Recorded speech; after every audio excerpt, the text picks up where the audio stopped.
Hi, in front of me is LG QS, and today I would like to show you how you can turn on or off high contrast text on this device. Firstly, open Settings. Now you need to scroll all the way down and tap on Accessibility.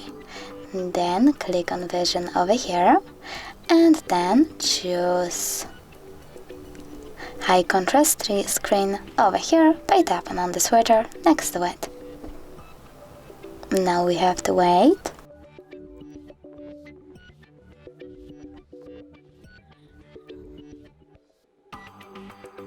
And as you can see, high contrast screen is now on.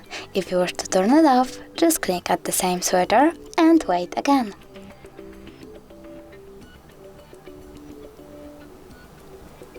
But you can also click on the switcher next to bold text over here to make it more visible. If you wish to turn off this feature as well, click on the switcher next to it. Thanks so much for watching. If you enjoyed this video, don't forget to leave a like, comment and subscribe. Bye!